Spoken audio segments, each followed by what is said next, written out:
The massive space station called Nexus Prime floated in the darkness between two bright stars. It was bigger than most cities on Earth, made of crystal and metal that sparkled like diamonds in the starlight. This was where the galaxy's most powerful beings came to make decisions that affected billions of lives. Today, those decisions would change everything. Ambassador Hyunwoo Park walked through the long hallways of the station. His black diplomatic suit was simple compared to the colorful robes and strange armor worn by the alien delegates around him. Behind him walked Admiral Sora Kim, her military uniform clean and pressed, and Dr. Jinho Lee, carrying a tablet full of scientific data that no one seemed to want to hear. Hyunwoo had been Earth's voice in the galaxy for 15 years. He had seen humans go from being the new kids in space to becoming one of the fastest-growing civilizations among the stars. Humans had built colonies on dozens of worlds. They had created trade routes that brought wealth to many species. They had even helped stop 3 small wars between alien nations, but apparently that was the problem. The main meeting room was enormous. The ceiling was so high that clouds could have formed up there. 12 different alien species sat around a circular table that could have been a small lake. Each delegate looked different from the others. Some had scales, others had fur. Some breathed the same air as humans, others sat in special chairs filled with strange gases. At the head of the table sat Chancellor Vextheris of the Ethereal Empire. His people had been the strongest force in the galaxy for over 2,000 years.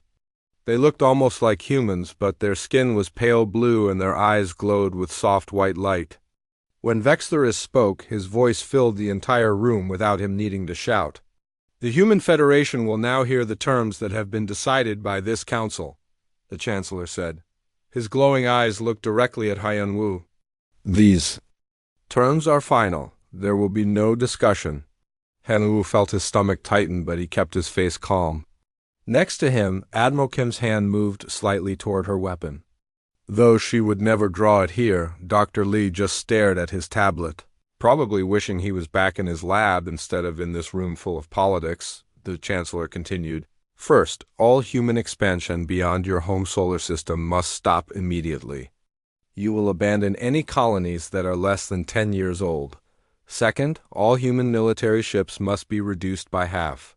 Third, a council observer will be placed on Earth to watch over all human decisions.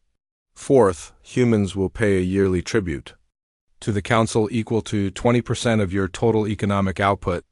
The room was silent. Hyunwoo could hear his own heartbeat. These were not terms for partnership. These were terms for surrender. You want to know why? The Chancellor said, though no one had asked. Your species has been in space for only 50 years, yet you have spread to more worlds than species that have been traveling the stars for centuries.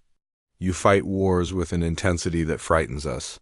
You adapt to new environments faster than any species we have seen. You create new technologies at a rate that makes older civilizations nervous. A delegate from the Hive Collective, an insect-like being with 4 arms, clicked its mandibles in agreement.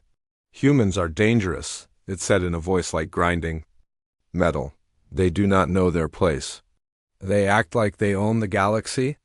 We have seen what humans do to planets, added the representative of the Crystal Gardens, a being made of living rock.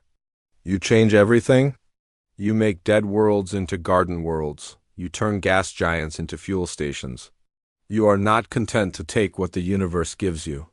You remake it to suit your needs? Dr. Lee looked up from his tablet.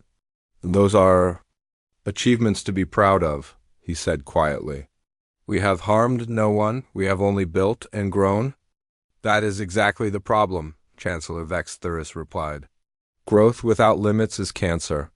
The galaxy has been stable for 1,000 years because everyone knows their place. Humans do not accept limits. Hyunwoo stood up slowly. All eyes in the room turned to him. He had spent years learning the customs of different alien species. He knew that standing during formal talks was considered rude by some species and a sign of aggression by others. Right now, he did not care. You are asking us to stop being human, he said. His voice was not loud, but it carried clearly through the huge room. You want us to give up our colonies, our military, our independence, and our future? In return, you offer us the privilege of serving the Council. You offer survival, the Chancellor corrected. The alternative is that all species in the galaxy treat humans as enemies. No trade, no communication, no help if you face disasters. Or attacks. Choose wisely, Ambassador Park. Han Wu looked around the room. He saw fear in some alien faces, hatred in others, and cold calculation in the rest. Not one of them looked at humans as equals or friends. They saw humans as a problem to be solved. I need to discuss this with my people, Haiyan Wu said. You have 1 hour, the Chancellor replied. The 3 humans left the meeting room and walked to their quarters in the diplomatic section of the station. The walls here were made of the same crystal as the rest of the station, but they could be made opaque for privacy. As soon as the door closed behind them, Admiral Kim exploded. They want us to crawl, she shouted. They want us to give up everything our people have worked for. If we refuse, they will unite against us, Dr. Li said, sitting heavily in a chair. 12 species, Admiral. Some of them have weapons that could destroy entire solar systems. Then we fight, Admiral Kim replied. Humans have never backed down from a fight when our freedom was at stake. This is not a fight we can win, Doctor. Li argued. We are 1 species against 12. Our colonies are spread out and hard to defend. Our military is strong, but not strong enough for this. Han Wu stood at the crystal window, looking out at the stars. Earth was out there somewhere, along with all the human colonies. Millions of people were living their lives, building their futures, raising their children. They trusted him to protect their interests. What do you think they will do if we refuse? He asked. Admiral Kim answered, economic blockade first. Cut off all trade. Then they will probably try to isolate us, make other species afraid to deal with us. If that does not work, they might use military force. And if we accept? Dr. Li sighed. We become servants. Our children will grow up in a galaxy where humans are second-class citizens. We will never be allowed to reach our full potential. Han Wu turned away from the window. He had made his decision. They returned to the meeting room. The alien delegates were talking among themselves, probably discussing how to divide up human territory after the humans accepted the terms. The Chancellor looked at Haiyan Wu with confidence. Clearly he expected complete surrender. The Human Federation has considered your terms, Haiyan Wu announced. His voice was steady and calm. We respectfully decline. The room exploded into shocked chatter. Several delegates jumped to their feet. The Chancellor raised his hand for silence, his glowing eyes now burning brighter. You refuse? He asked, as if he could not believe what he had heard. We refuse, Haiyan Wu confirmed. Furthermore, the Human Federation withdraws from the Galactic Council, effective immediately. We will no longer participate in these talks or recognize the authority of this body over human affairs. Admiral Kim and Dr. Li began packing their materials. Other delegates were shouting now, some in languages that the translation devices could not handle. The Chancellor stood up, his full height making him tower over the humans. You are making a mistake that will destroy your species, he said. His voice now cold as space. Haiyan Wu picked up his briefcase and walked toward the door. At the threshold he stopped and turned back to face the assembled aliens. We came here, hoping to find partners among the stars, he said. Instead, we found masters looking for slaves.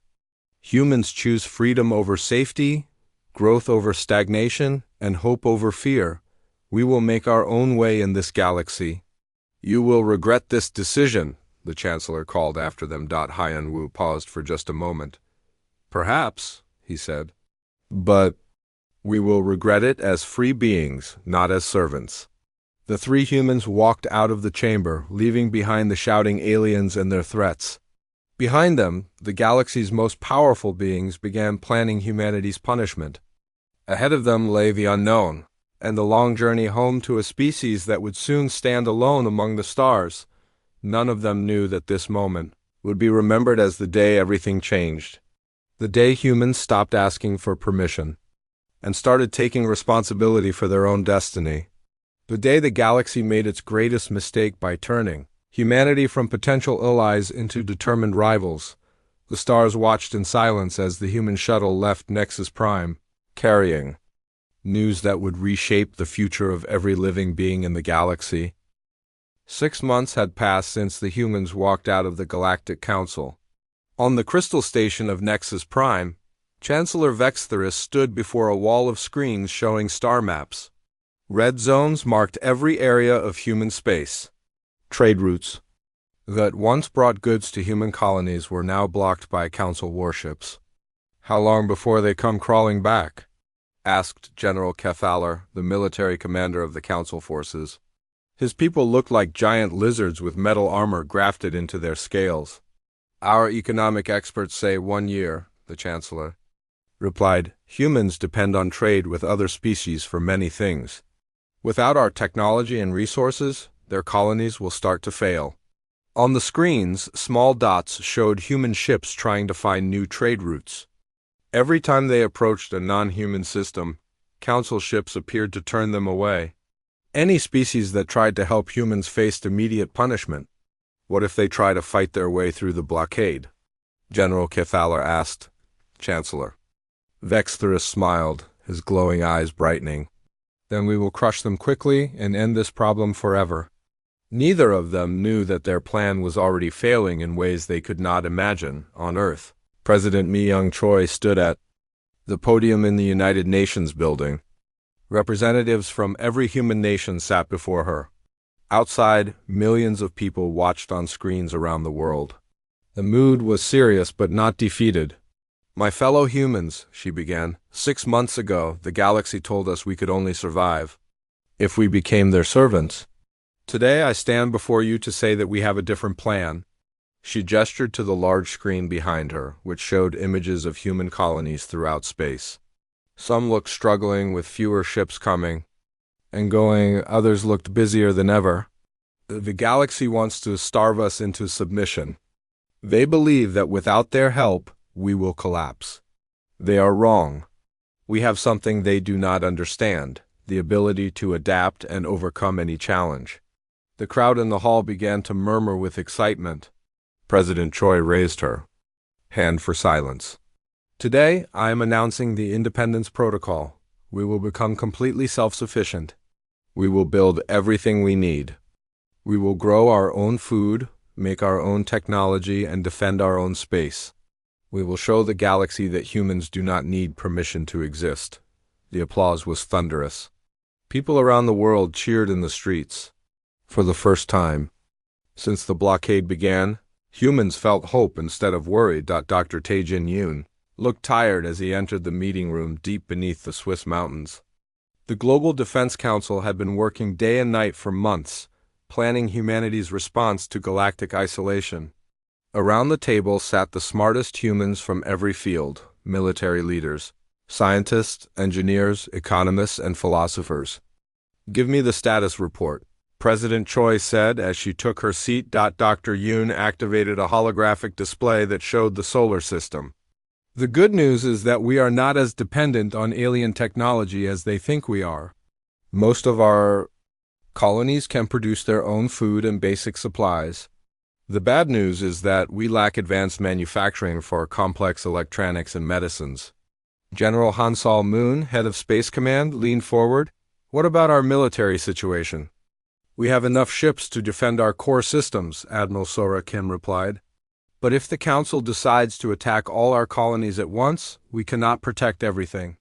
"Then we do not try to protect everything the old way," said Dr. Byora Young, the head of the Advanced Research Division. She was young for such an important job, but her ideas had already changed how humans thought about space travel.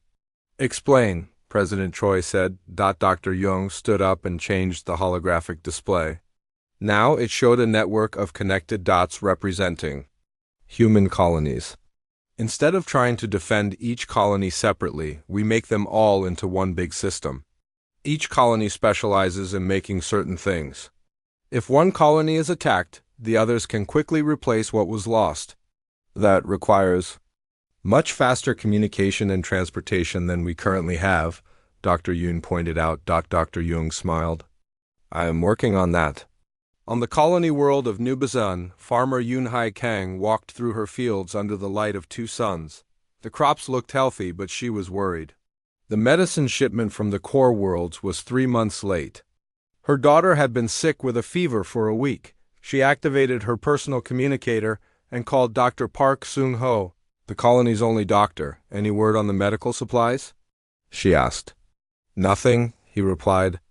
The trade ships cannot get through the blockade.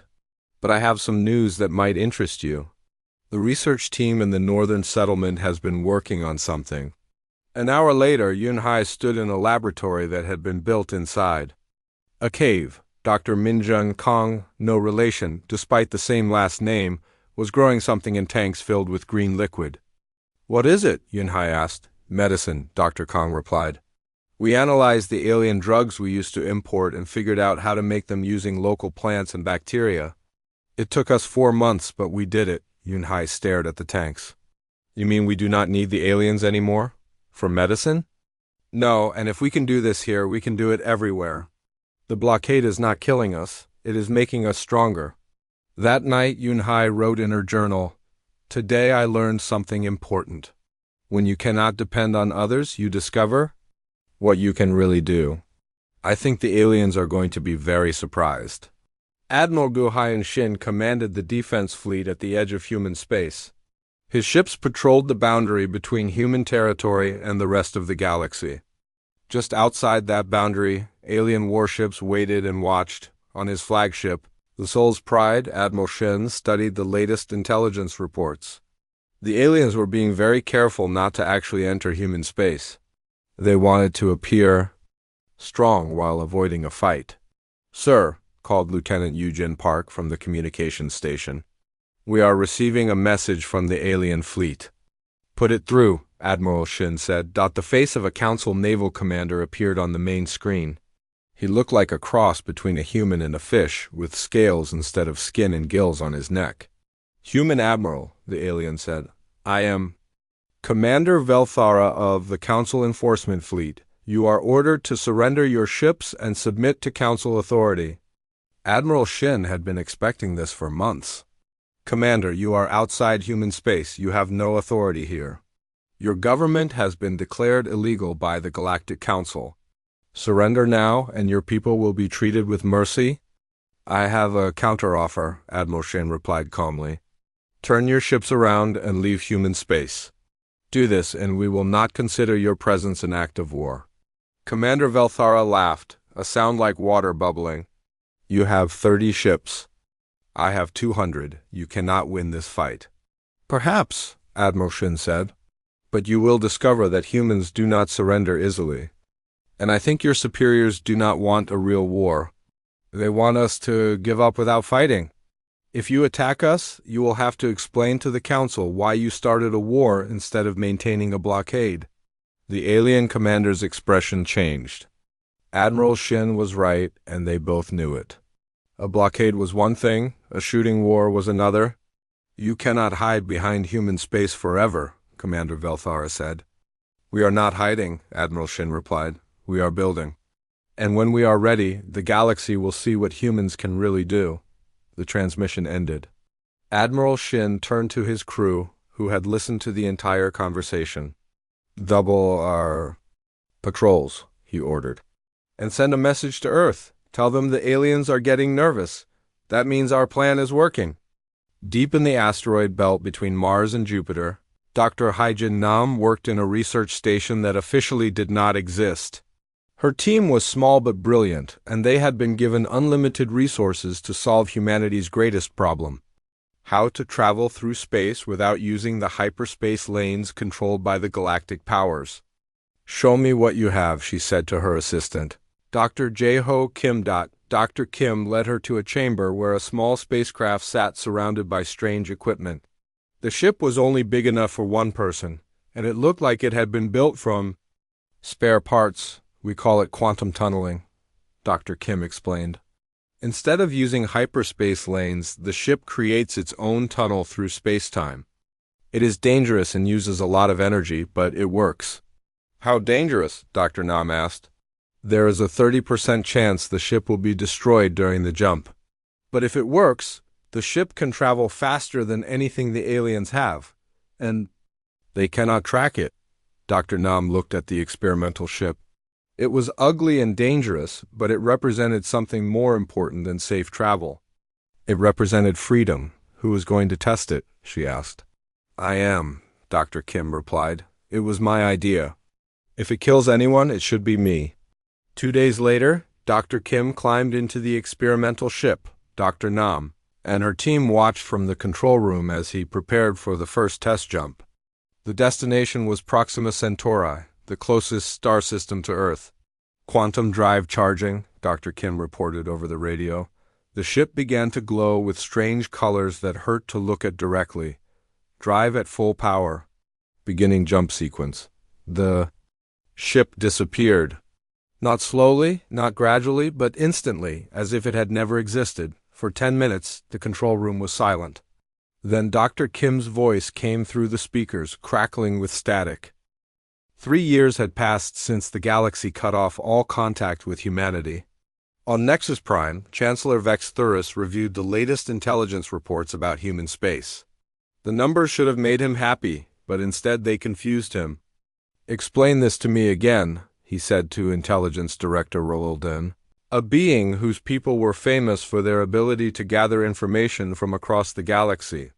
The human economy has not collapsed, Roldan replied, his 4 eyes blinking. In sequence, in fact, it appears to be growing. Our agents report increased activity on all human worlds, but we cannot determine what they are building. Impossible, the Chancellor said. No species can survive complete isolation from galactic trade. Their technology should be falling behind. Their colonies should be starving. That is what logic suggests, Roldan agreed. But our sensors detect massive construction projects throughout human space. Energy signatures are increasing, not decreasing. Something is happening, but we cannot see what.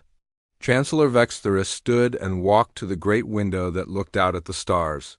Perhaps it is time to send a diplomatic mission. We will offer them better terms if they surrender now. Sir, Roldan said carefully, our agents have also reported strange phenomena near human space. Ships appearing and disappearing without using known hyperspace lanes. Energy readings that do not match any known technology. We may have underestimated them. The Chancellor turned, his glowing eyes bright with anger. They are humans. They have been in space for less than a century. How could they develop anything we do not understand? Roldan did not answer, but his expression suggested he was beginning to suspect the answer to that question. On Luna City, humanity's largest settlement on Earth's moon, engineer Wu Jin-oh stood before the most advanced factory ever built.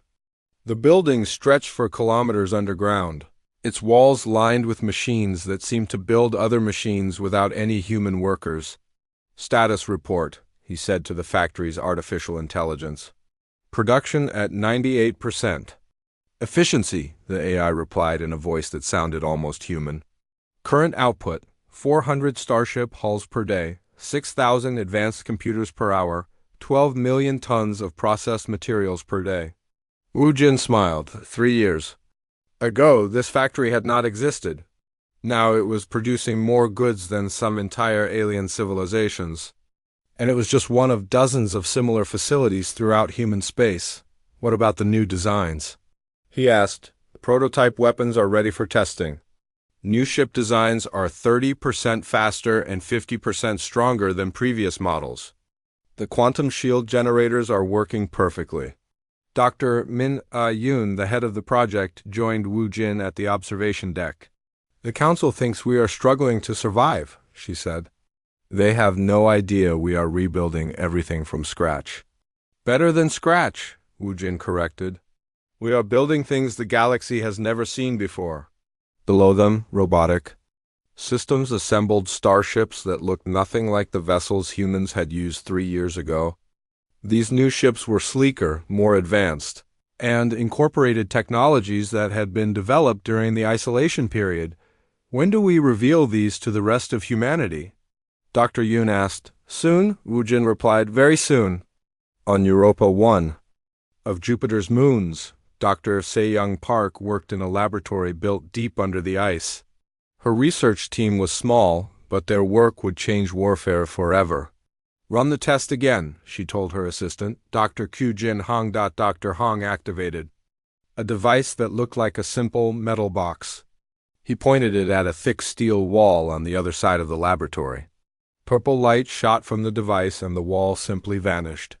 Not melted, not destroyed, just gone as if it had never existed.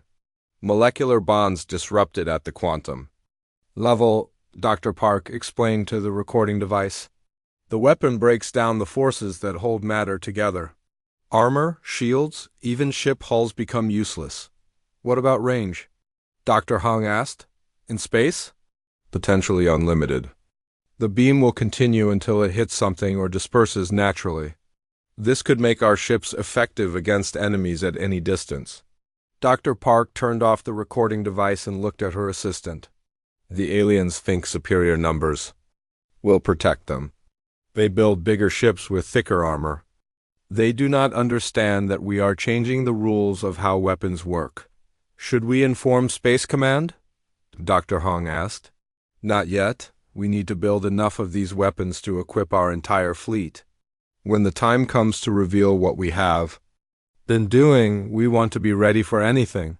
On the agricultural world of New Seoul, Eugene Lim stood on a hilltop overlooking a dead valley. 6 months ago, this area had been a toxic wasteland where nothing could grow. Now it was green with crops and filled with clean water. How long did this take? Asked the visitor, Dr. Sang-Min Lee from the Terraforming Division on Mars. 4 months, Eugene replied. Our new atmospheric processors can transform any environment. Dead worlds, gas giant moons, even asteroids can be made suitable for human life. Dr. Lee looked amazed. The fastest terraforming projects before the isolation took 50 years. How did you reduce it to months? We studied every extreme environment on Earth, Eugene explained. Deep ocean vents, frozen tundra, volcanic regions, desert wastelands. Humans have learned to live everywhere on our home planet. We just applied that knowledge to other worlds. They walked down into the valley, where automated systems continued the work of transformation. Machines broke down harmful chemicals, others released helpful bacteria, and still others planted seeds that would grow in the improving soil. The best part, Eugene continued, is that each world we transform becomes a base for transforming more worlds. The process spreads faster and faster. How many worlds could we make habitable? Dr. Lee asked. Eugene smiled. All of them. Every planet, every moon, every asteroid. If this technology works as designed, humans could eventually live anywhere. In the galaxy, Captain Sang-Ho Kim floated in the command chair of his ship, the Ghost of Bison, around him. His crew worked at stations that looked nothing like the control rooms on older human vessels. Everything was dark, quiet, and efficient.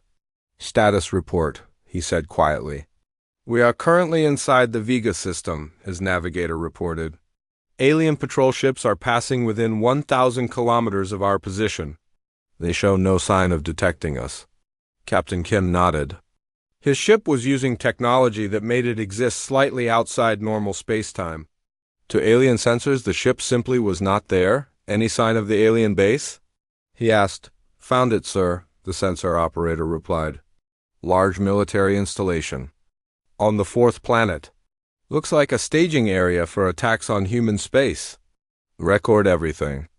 Ship designs, weapons, troop numbers, supply routes.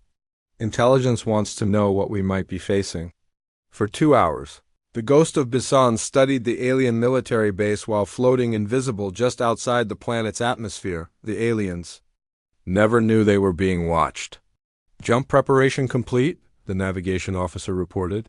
Take us to the Centauri system, Captain Kim ordered. Intelligence reports alien fleet movements there. The ship disappeared from the Vega system and reappeared instantly near Alpha Centauri. The quantum tunneling technology that Dr. Haijin Nam had developed was now being used by dozens of human scout ships. They moved freely throughout the galaxy, mapping alien positions and capabilities. Sir, the communications officer said, We are receiving a priority message from Fleet Command. Put it through. Admiral Du Hyen-shin's face appeared on the main screen. Captain Kim, I need your ship to investigate reports of new alien activity in the Rigel sector. Something big is happening there. Understood, sir. What kind of activity? Multiple species are gathering fleets in that area. Much larger than anything we have seen during the blockade. It might be preparation for an attack on human space, or it might be something else entirely. Captain Kim felt his pulse quicken. How big are we talking about? Thousands of ships from at least 6 different species. Captain, I want you to find out what they are planning, but do not take any risks. If this is preparation for war, we need warning. On the research station orbiting Saturn, Dr. Hyut-Young Beek finished writing her report on humanity's transformation during the isolation period. As both a philosopher and a strategic analyst, she had been asked to explain what was happening to human civilization. The Isolation Doctrine, she titled her report.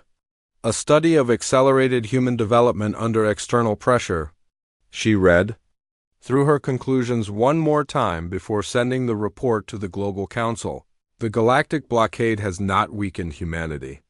Instead, it has forced us to become completely self-sufficient in ways that no other species has ever achieved. We no longer need alien technology, alien resources, or alien permission to exist and grow. More importantly, isolation has united humanity in ways that centuries of peace could not. Every human now works toward the same goal, proving that we can survive and thrive without help from anyone else. The psychological effect cannot be understated. For the first time in our history, humans are not divided by nationality, religion, or politics. We are all simply humans facing the galaxy together. 5 years after humans walked away from the Galactic Council, the galaxy faced something it had not seen in over 1,000 years, a threat that could not be negotiated with, bribed, or reasoned with. The first reports came from the Outer Rim territories. Entire star systems going silent. When Council ships arrived to investigate, they found nothing. No planets, no debris. No signs that anything had ever existed there. Just empty space where thriving civilizations had been. On Nexus Prime, emergency sessions ran day and night. Chancellor Vextheris had not slept in 3 days. His glowing eyes were dim with exhaustion as he studied the reports from his military commanders. Tell me again what we know, he said to General Cathalar. They call themselves the Devourers. The general replied, ancient machines that have been sleeping at the edge of the galaxy for millions of years. Something woke them up, and now they are moving toward the center of the galaxy, consuming everything in their path. How do they fight? Asked Commander Velthara, the fish-like being who had confronted human ships years earlier. They adapt to everything we throw at them. Our plasma weapons work for a few battles, then they develop shields that stop plasma completely. Our energy shields protect US for a while, then they create weapons that go right through them. Chancellor Vextheris felt cold despite the warm air in the chamber. How many ships do they have? Thousands, maybe millions. Every world they consume gives them more resources to build more ships. They grow stronger with every victory. On the main screen, a map showed the Devourer advance. Red zones marked systems that had been consumed. The red area was growing larger every day, spreading like a disease toward the heart of galactic civilization. What about our combined fleets? The Chancellor asked. General Cathalar's expression was grim. We engaged them at the Rigel system. 200 of our best ships against 50 Devourer vessels. We lost half our fleet and destroyed only 3 of theirs. They learned from that battle and adapted their tactics. So we run? Commander Velthara asked. Where can we run? General Cathalar replied.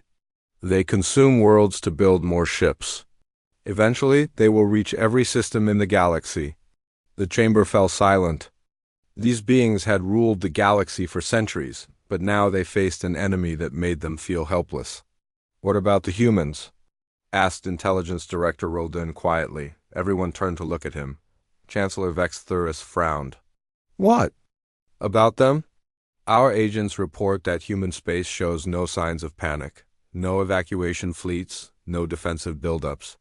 Either they do not know about the Devourers or they are not afraid.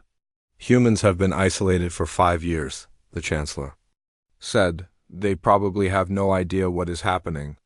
Or, Roldan continued carefully, they know something we do not. In human space, Admiral Chongmin's son stood in the command center of the Seoul Defense Fleet. Around him, holographic displays showed detailed information about the Devourer advance. Human scout ships had been watching the machine fleets for months, invisible to both the Devourers and the Council forces. Analysis complete, reported Dr. Yunesio Kim, the fleet's chief tactical officer. The Devourers are using adaptive artificial intelligence. They learn from every encounter and modify their technology accordingly. Weaknesses? Admiral Sun asked. Their adaptation takes time. Approximately 6 hours after encountering a new weapon or tactic. During that window, they are vulnerable. Captain Sang-ho Kim, now commanding the entire scout fleet, added his report. They are not just consuming worlds for resources. They are also studying the civilizations they destroy, learning languages, understanding technologies, analyzing tactics. Admiral Sun nodded. So they learn about their enemies both during battle and by studying conquered territories. Correct. But here is the interesting part. They have no data about humanity. We have been isolated for 5 years. To them, we do not exist. President. So-Hyun Jang entered the command center, followed by the other members of the Emergency Council. Her expression was serious but determined. What is the current situation? She asked. The Devourers will reach Council space within 2 months. Admiral Sun replied. At their current rate of advance, they will reach human territory within 8 months. Recommendations? Dr. Kim stepped forward. We have 2 choices. We can remain hidden and hope the Council defeats the Devourers, or we can reveal ourselves and help fight them. What are the odds of the Council winning without our help? President Jang asked. Near 0, Admiral Sun replied bluntly. Their weapons and tactics are thousands of years old. The Devourers will adapt to everything the Council has within weeks. And with our help? Unknown. We have weapons and technologies the Devourers have never seen.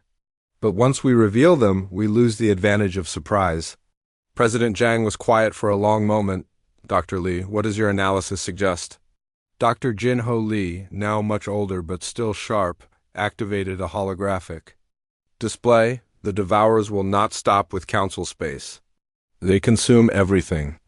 If we let them destroy the rest of the galaxy, we will eventually face them alone. So we fight alongside the beings who tried to enslave us? We fight alongside them against an enemy that would destroy us all, Dr. Lee corrected. After the Devourers are defeated, we can settle our differences with the Council. President Jang looked around the room at the faces of humanity's leaders. These people had guided their species through 5 years of isolation and transformation. Now they faced the biggest decision in human history. I need to know, she said. Are we ready for this fight? Admiral Sun smiled for the first time in months, Madam President. We have been preparing for this fight without knowing it. The isolation forced us to develop technologies and tactics that no one in the galaxy has ever seen. We are not just ready, we are the only force that can win. Then we fight. Send a message to the Galactic Council. Tell them humanity offers assistance against the Devourer threat. The message reached Nexus Prime during another emergency session. Chancellor Vextheris read it 3 times before he believed what he was seeing. The humans want to help us? He asked. Apparently, Intelligence Director Roldan replied. They say they will send ships to assist in the defense of Council space. How many ships? General Kefaller asked. They did not specify. They only said they would send what was needed. Commander Velthara laughed bitterly. What can they send? 30 ships? 50? We need thousands of vessels to have any chance against the Devourers.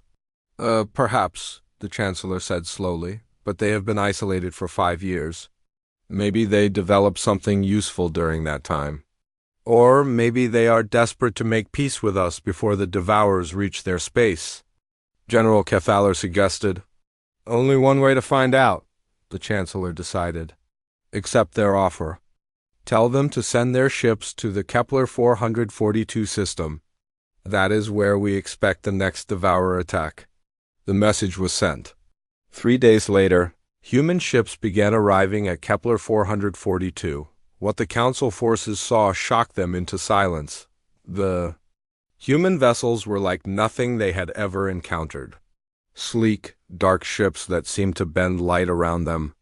Weapons that glowed with strange energy. Armor that looked almost alive. Admiral Changmin-sun's flagship, the New Sol, dwarfed most Council vessels. When he opened communication with the Council fleet, his image appeared on screens throughout the combined armada. This is Admiral Sun of the Human Federation. We are here to assist in the defense of this system. Chancellor Vexter is commanding. From his own flagship, stared at the human admiral. We appreciate your assistance. How many ships did you bring? Enough, Admiral Sun replied simply, on the sensors. Council operators counted human vessels as they continued to arrive. 50 ships, 100, 200, 500. The numbers kept climbing. How is this possible? General Cathaler whispered. 5 years ago, they had maybe 100 ships total. Commander Velthara was studying the sensor readings from the human fleet. Sir, these energy signatures do not match any known technology. What have they been building during the isolation? Before anyone could answer, the Devourer fleet appeared at the edge of the system. Massive black ships shaped like geometric nightmares, surrounded by clouds of smaller vessels that moved like swarms of insects. All ships, Admiral Sun broadcast to the combined fleet, prepare for battle. Today we show the galaxy what happens when different species fight as one. The Devourers began their advance, confident in their ability to adapt to any weapons they encountered. They had consumed dozens of civilizations and learned to counter every form of technology in the galaxy, but they had never encountered humanity's gifts for war and innovation. As the two fleets closed the distance between them, no one in the galaxy knew they were about to witness the most important battle in galactic history. The outcome would determine not just who survived, but what kind of galaxy would exist afterward. The real test of humanity's 5 years of isolation was about to begin. The Battle of Kepler 442 began at dawn, ship time. Admiral Ji Hoon-ken stood on the bridge of the Indomitable, watching as Devourer ships moved into attack formation. The enemy vessels were massive, some larger than small moons, and they moved with the coordination of a hive mind. Council ships are opening fire, reported Captain Minayu from her fighter squadron on the main screen. Council vessels launched everything they had. Energy beams, plasma torpedoes, and gravity weapons struck the Devourer fleet. For a moment, it looked like the attack was working. Several enemy ships took damage and fell back. Now watch this, Admiral Kwan said grimly. The Devourers regrouped and attacked again. This time, the same weapons that had hurt them before had no effect. Their hulls had adapted, becoming immune to Council technology in less than an hour. Council fleet is taking heavy losses, the communications officer reported. They are requesting immediate assistance. All human ships, Admiral Kwan broadcast, begin attack pattern Alpha, show them what we learned during our isolation. The human fleet moved forward in a formation no one had seen before. Ships phased in and out of normal space, appearing behind enemy lines, striking, then vanishing before the Devourers could respond. Dr. Donghyun Kim, serving as tactical advisor aboard the flagship, watched the battle data with growing excitement. The quantum weapons are working perfectly. Look at those damage readings. Human ships fired purple beams that simply erased sections of Devourer vessels. Where the beams struck, armor and hull plating disappeared at the molecular level. The massive enemy ships, which had seemed invincible moments before, began breaking apart. Direct hit on the lead Devourer vessel, Captain Yu reported from her fighter. The entire front section is gone, not destroyed, gone. For 6 hours, the human fleet dominated the battle. Devourer ships fell one after another, unable to adapt to weapons that changed the fundamental nature of matter itself. Council forces watched in amazement as humanity's technology proved superior to anything they had imagined. Then everything changed. "Sir," the sensor operator called out, "the Devourers are doing something different." Admiral Kwan looked at the tactical display. The remaining Devourer ships had stopped attacking and formed a defensive sphere. Energy readings from their vessels were climbing rapidly. "They are scanning our weapons," Dr. Kim realized. "Analyzing the quantum signatures. How long until they adapt?" Admiral Kwan asked. "Based on their previous patterns, maybe 2 hours." Admiral Kwan felt cold. "Signal all ships. We have 2 hours to win this battle, or we lose the advantage of surprise forever." The human fleet pressed their attack with desperate intensity. More Devourer ships fell, but not fast enough.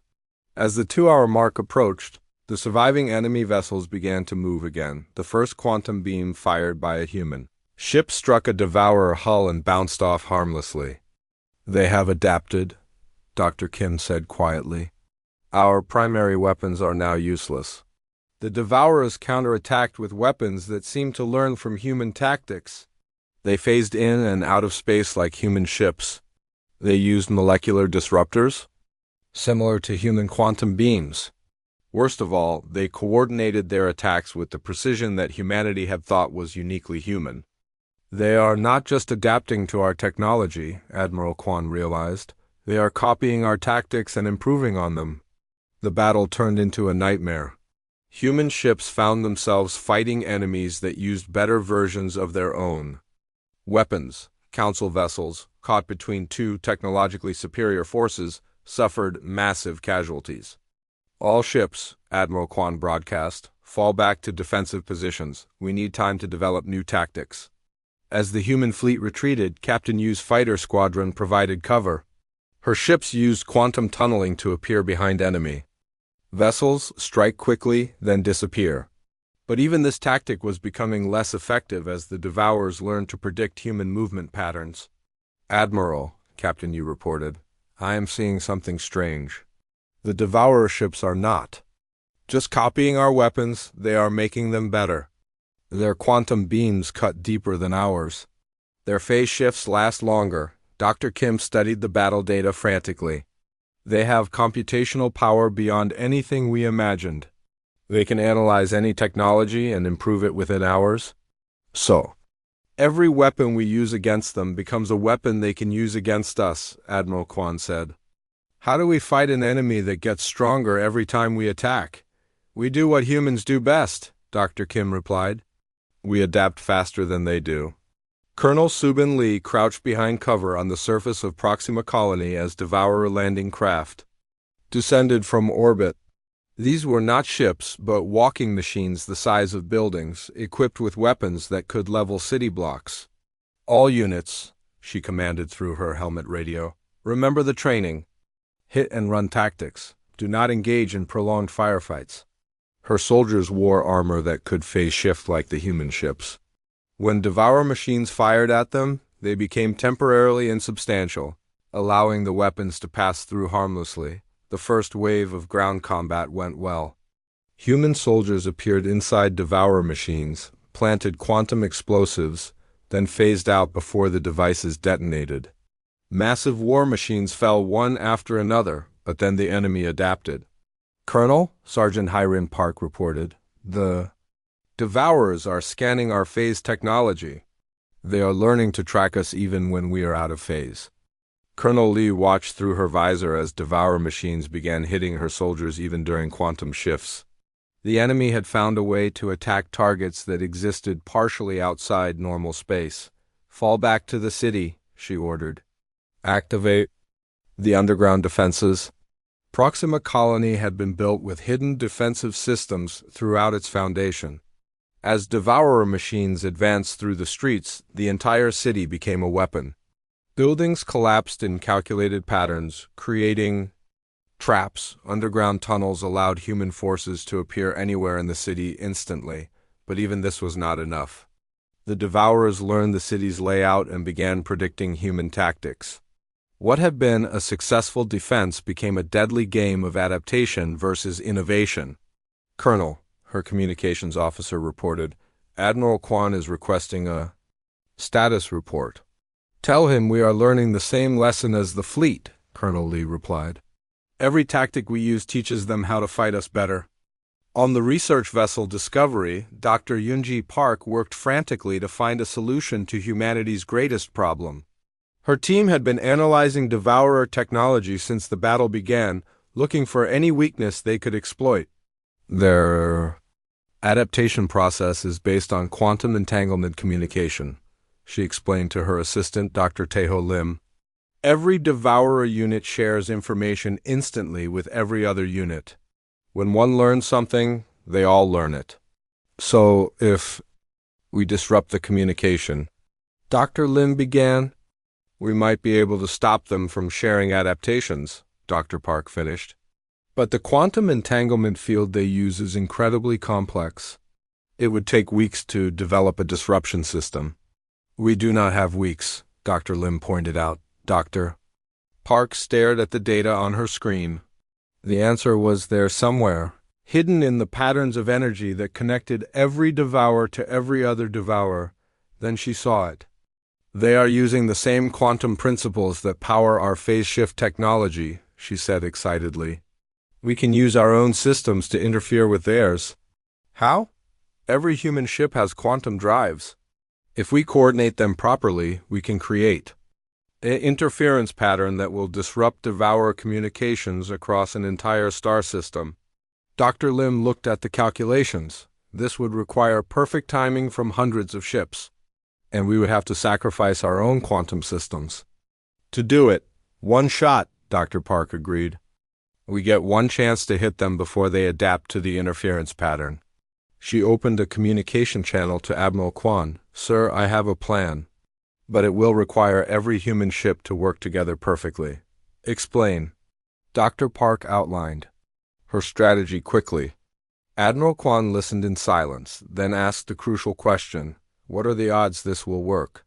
50%, Dr. Park replied honestly. But if it does work, we will have a window of maybe 6 hours when the Devourers cannot adapt to new tactics. And if it fails, we lose our quantum drives and have to fight them with conventional weapons. Admiral Kwan was quiet for a long moment. Around him, the battle continued to rage as human and council forces struggled against enemies that grew stronger with every encounter. Do it, he decided. Signal all human ships. We are going to show the galaxy what happens when humans work together. The plan required something that had never been attempted before. Every human vessel in the fleet would activate their quantum drives simultaneously, creating a resonance pattern that would disrupt Devourer communications. All ships report ready? The communications officer announced. Execute, Admiral Kwan ordered, across the battle zone. Hundreds of human ships activated their quantum drives in perfect synchronization. The effect was invisible to normal sensors, but Dr. Park's instruments detected the interference pattern, spreading outward at the speed of light. For the first time since the adaptation began, Devourer ships stopped coordinating their attacks. Each unit fought independently, unable to share information with the others. All ships, ADM. 6 months after the Battle of Kepler 442, the war against the Devourers had spread across half the galaxy.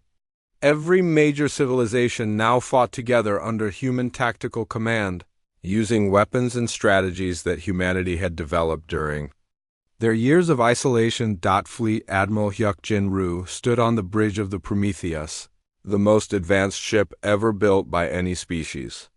Around him, holographic displays showed the positions of the largest fleet in galactic history, over 10,000 vessels from dozens of different worlds, all working together. Final approach to the Devour home system, announced Captain Se-Jin. Oh, the ship's commanding officer, through the main viewports. They could see the graveyard that had once been a thriving star system. Dozens of dead worlds orbited a dying red star, their surfaces stripped bare by millions of years of Devourer. Harvesting. Sensor readings? Admiral Roo asked. Massive Devourer presence throughout the system, replied Dr. Young-Soo Kim, the fleet's science officer. Estimate 12,000 enemy vessels, plus orbital construction platforms and automated defense systems. "This is it," Admiral Rue said. To the fleet commanders gathered around him, "Every devourer in the galaxy is here. If we win this battle, we end the war.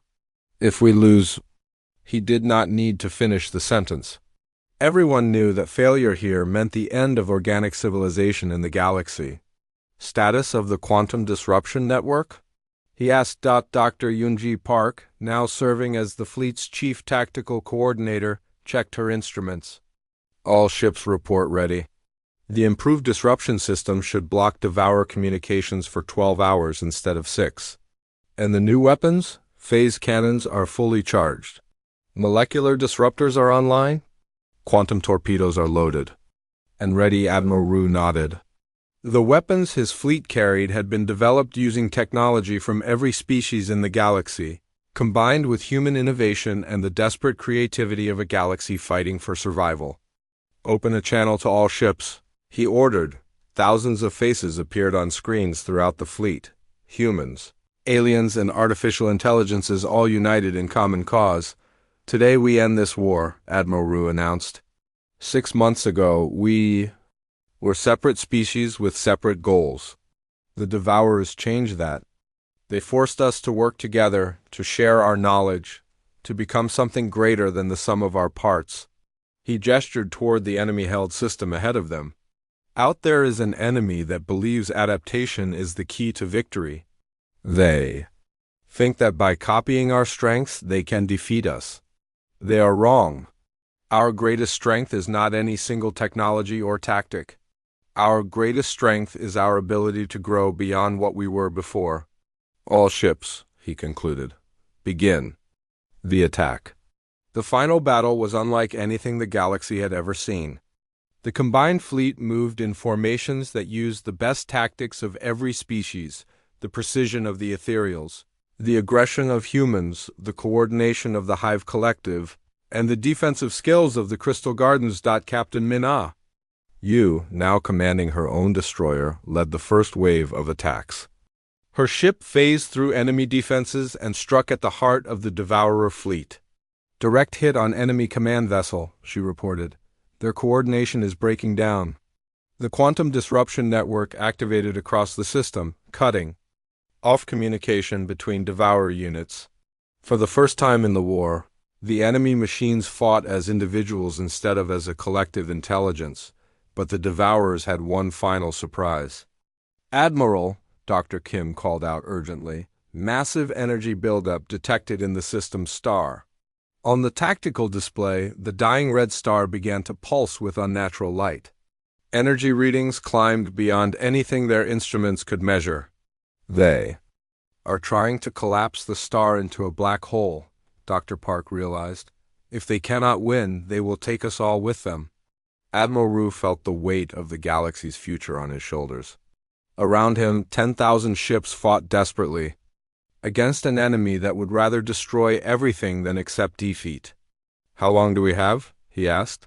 "Maybe 20 minutes before the star collapses," Dr. Kim replied. "Can we escape?" "Not all of us. The quantum tunneling drives cannot move this many ships fast enough." Admiral Rue made the hardest decision of his life. "Dr. Park, is there any way to redirect the stellar collapse?" Dr. Park looked at her calculations. "Theoretically, we could use the Quantum Disruption Network to interfere with the collapse process, but it would require every ship in the fleet to sacrifice their quantum drives." "Sacrifice them how?" "Overload them all simultaneously. The quantum explosion might be powerful enough to stabilize the star and destroy the remaining Devourer fleet. And our ships. The ones closest to the star probably will not survive, but the majority of the fleet should be safe." Admiral Rue looked around. The bridge at his crew. These people had fought alongside him for months, facing impossible odds and somehow finding ways to win. "Do it," he decided. "All ships," he broadcast to the fleet, "prepare for quantum drive overload on my command. We are going to save this galaxy, whatever the cost." Throughout the fleet, crews prepared their ships for the most dangerous maneuver ever attempted. They would deliberately destroy their own quantum drives to create an explosion powerful enough to stabilize a collapsing star. Quantum drives charged to critical levels, Captain O reported. All ships report ready, the communications officer added. Admiral Rue looked one last time at the tactical display. The star was pulsing faster now, on the verge of collapse. Devourer. Ships still fought desperately, trying to complete their final act of destruction. Execute, he ordered. Across the star system, thousands of ships overloaded their quantum drives simultaneously. The explosion was visible from dozens of light years away, a flash of pure energy that turned the dying red star into a brilliant white beacon. When the light faded, the Devourer fleet was gone. Their machines, their orbital platforms, their automated systems, all of it had been destroyed by the quantum explosion. The star stabilized, its collapse reversed by forces that bent the laws of physics. The war was over. 3 months later, the new Galactic Council convened for the first time.